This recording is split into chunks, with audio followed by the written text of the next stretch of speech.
जय भीम, जय जोहार, जय संविधान, जय भारत। साथियों, मैं राकेश, आप देख रहे हैं हमारा यूट्यूब चैनल। नया साल लग चुका है और 1 जनवरी से ही बहुजन महापुरुषों की जयंती की शुरुआत हो चुकी है। 1 जनवरी यह दिन आप सभी जानते हैं कि विजय दिवस के रूप में मनाया जाता है, जो कि भीमा कोरेगांव की लड़ाई में शहीद हुए शहीदों को नमन करके किया जाता है। उसके बाद में 3 तारीख को ही आदिवासी क्षेत्र से आने वाले जयपाल सिंह जी मुंडा, इनकी भी जयंती है। 3 तारीख को ही माता सावित्री, जो कि इस देश की प्रथम महिला शिक्षिका थी, उनकी जयंती मनाई गई। 5 तारीख को एक ऐसी लड़की जिसने बहुत कम उम्र में एक निबंध लिखा, जो कि उस समय के उस तत्कालीन समय में उस समाज के लिए बहुत ही महत्वपूर्ण ऐसा वो निबंध था, जिसका नाम है मुक्ता साल्वे। और ये 14 साल की वह लड़की है जिसने ऐसा निबंध लिखा जो अपने समाज की आंखें खोलने के लिए पर्याप्त था। उसके बाद आज 6 जनवरी है और जैसा कि अधिकतर बहुजन मूल निवासी समाज के लोग जानते हैं कि आज बाबू हरदास एल.एन. नगरारे जी, इनका जन्म दिवस है। और आप ये भी जानते हैं कि बाबू नगरारे जी, इन्होंने ही डॉक्टर बाबा साहब आम्बेडकर का जय घोष करने के लिए जय भीम का नारा दिया था। उसी के बारे में आज हम कुछ चर्चा करेंगे। उनके जीवन पे कुछ पल है, कुछ चंद पल है जिसके हम प्रकाश डालना चाहते हैं, क्योंकि इनका जो जीवन है बहुत ही कम समय में वह इस दुनिया को छोड़कर हमसे चले गए। परंतु उसके पहले उन्होंने, जैसा कि बाबा साहब कहते हैं कि जीवन कम भी हो तो भी उसे पूरी ईमानदारी के साथ में, लड़ाई के साथ में जीना चाहिए। तो उसी तरह से इनका ये जीवन भी रहा है। तो बाबू हरदास जी एल.एन., ये सीपी एंड बेरार, जो उस समय में महाराष्ट्र का हिस्सा नहीं था, महाराष्ट्र नाम का राज्य भी नहीं था, सीपी एंड बेरार था, उस क्षेत्र से एक बड़े नेता थे, प्रसिद्ध नेता थे। वे all India depressed caste federation के कार्यकारिणी सदस्य भी रहे हैं। साथ ही उन्होंने प्रांतीय बीड़ी मजदूर संघ का सेक्रेटेरिएट पद जो है वो भी ग्रहण किया था। उन्होंने स्वतंत्र मजदूर पक्ष में जनरल सेक्रेटरी और बाद में उसी के वो अध्यक्ष नियुक्त किए गए थे। वे बाबा साहब के विश्वास पात्र थे, लेकिन उनकी उम्र जो है वो बहुत ज्यादा नहीं रही। सिर्फ 35 साल की उम्र में उन्हें अपना देह त्याग करना पड़ा। और लेकिन इतनी कम उम्र में भी जो उनका त्याग, बलिदान, समर्पण है इस समाज के लिए, वो अतुलनीय रहा है। आइए बात करते हैं बाबू हरदास जी का जो जन्म है वो 6 जनवरी 1904 को हुआ था, जो कि कामठी क्षेत्र, नागपुर अभी के महाराष्ट्र में एक महार परिवार में हुआ था। उनके पिताजी लक्ष्मण राव नगरारे ये रेलवे में क्लर्क थे। हरदास जी ने अपनी मैट्रिक की पढ़ाई सन 1920 में पटवर्धन हाई स्कूल, जो कि सीताबर्डी के पहले बर्डी क्षेत्र में आता है, उस पटवर्धन हाई स्कूल से उन्होंने उत्तीर्ण की थी।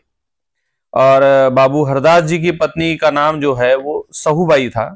इनका विवाह 16 वर्ष के उम्र में ही हो चुका था। हरदास जी ने 17वें साल की उम्र में दलित समाज में सामाजिक क्षेत्र जागृत करने के लिए सन 1921 में महारठा नामक साप्ताहिक प्रकाशन नागपुर से शुरू किया था। बाबू हरदास जी ने महार समाज को संगठित करने के लिए सन 1922 में एक संगठन तैयार किया था। वे इसके महासचिव भी रहे हैं।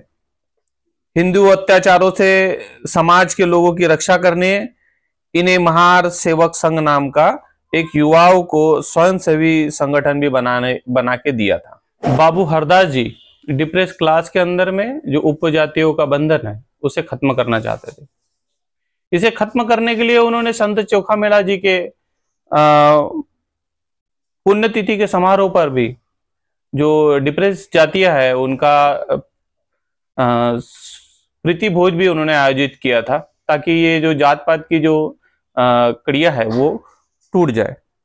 सन 1923 में बाबू हरदास जी ने सीपी एंड बेरार के वाइसराय से भी आग्रह किया था कि Vidhan Parishad, district local board और नगर पालिकाओं में डिप्रेस क्लास के लोगों को नामित कर उन्हें प्रतिनिधित्व दिया जाए, ताकि विधायिका और कार्यपालिका में उनकी जो सहभागिता है वो सुनिश्चित हो सके। 1924 की अवधि में बाबू हरदास जी ने कामठी और नागपुर में महार समाज के लोगों के लिए कई रात्रिकालीन विद्यालय भी खोले। कामठी में अपने संत चोगामेड़ा पुस्तकालय, उन्होंने पुस्तकालय खोला। वे हर प्रकार के अंधविश्वास और सड़ी गड़ी जो परंपराएं थी इसके वो बहुत विरोधी थे।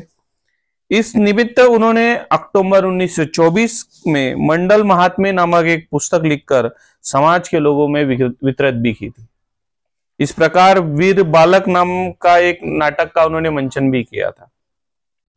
सन 1927 में बाबू हरदास जी ने मूर्ति पूजा के विरुद्ध रामटेक में एक सभा किशन फागूजी बंसोड़े इनकी अध्यक्षता में आयोजित की थी, जो उस समय के प्रसिद्ध समाज कार्यकर्ता थे। इस सभा में हरदास बाबूजी ने समाज के लोगों को आह्वान किया कि वे मंदिर की सीढ़ियों पर लेटना छोड़ दें। साथ ही वहां कोई एक तालाब था, उस तालाब में भी वहां पर में वो नहाना छोड़ दे, ताकि जो अंधश्रद्धा की जो वीडियो में वो जकड़े हुए हैं उनसे उन्हें मुक्ति मिल सके। बाबू हरदास जी ने जय भीम का नारा दिया था। इसी जय भीम शब्द से आज पूरा देश जो है वो गूंज उठता है। आप जानते हैं कि जय भीम का ये जो नारा बाबू हरदास जी ने दिया था, जीवन चाहे बड़ा ना हो लेकिन उनके काम से उनका जो औहदा है वो निश्चित ही बहुत बड़ा होता है। और आज भी इस तरह के मेलों की जरूरत है और आज भी इस तरह के जो कार्य है उसकी जरूरत है। अब डॉक्टर बाबा साहब अम्बेडकर नहीं आएंगे, बाबू हरदास जी जो है वो नहीं आएंगे, लेकिन ये जो लड़ाई है अब बहुजन समाज को खुद ही लड़नी पड़ेगी। लेकिन इनके जन्म जयंती पुण्यतिथि मनाने से एक बात सुनिश्चित की जा सकती है कि इनके जीवन से प्रेरणा लेकर ये जो बहुजन समाज है, ये जो मूल्यवाची समाज है, वो अपनी हक की लड़ाई जो है वो किस तरह से लड़े, वहां से उन्हें ये प्रेरणा मिल सकती है। बहुजन समाज ने अपने महापुरुषों को याद करना चाहिए, उनके जीवन से प्रेरणा लेनी चाहिए। और आज भी इस देश में जिस तरह से बहुजन समाज को, मूल्यवाची समाज को दबाने कुचलने की साजिश की जा रही है, इसको खत्म करने के लिए कहीं ना कहीं हमें फिर डॉक्टर बाबा साहब अम्बेडकर, बाबू हरदास जैसे लोगों की जो जीवन चरित्र है उसको जानना पड़ेगा। तो आपको क्या लगता है? आपके कुछ अगर सवाल होंगे तो हमें कमेंट करके जरूर बताइए। और एक नई परंपरा हम शुरू कर रहे हैं हमारे चैनल के माध्यम से। जैसा कि आप जानते हैं पिछले साल भी हमने महिलाओं के उपलक्ष्य में एक कार्यक्रम लगाया था, तो इस साल भी हमारा जो कार्यक्रम है वो 8 जनवरी को दिन भर रहेगा। सवेरे 11:30 बजे हमारा यह कार्यक्रम शुरू होगा। जितनी भी महापुरुष और महिलाएं इस जनवरी महीने में हमारे समाज को मिली है, उनके जीवन पर अगर आप प्रकाश डालना चाहते हैं, आप कुछ जानकारी रखना चाहते हैं, आपके विचार प्रकट करना चाहते हैं, तो हम एक पोस्टर रिलीज करने वाले हैं, जिसके माध्यम से आपको एक व्हाट्सएप नंबर दिया जाएगा। इस नंबर पर आप आपका नाम, उम्र और किस विषय पर आप बात करना चाहते हैं वो हमें लिखकर भेजिए, ताकि हम उस कार्यक्रम के लिंक जो है आपको भेज सके। आपको 1 घंटा पहले ये लिंक भेज दी जाएगी और लिंक से जुड़ने के बाद अब आपकी बातें जो है हमारे इस लिंक के माध्यम से लोगों तक पहुंचा पाएंगे। तो आज का हमारा कार्यक्रम आपको कैसा लगा? प्रतिक्रिया जरूर दीजिएगा। हमारे चैनल को लाइक कीजिएगा, शेयर कीजिएगा, सब्सक्राइब कीजिएगा। धन्यवाद।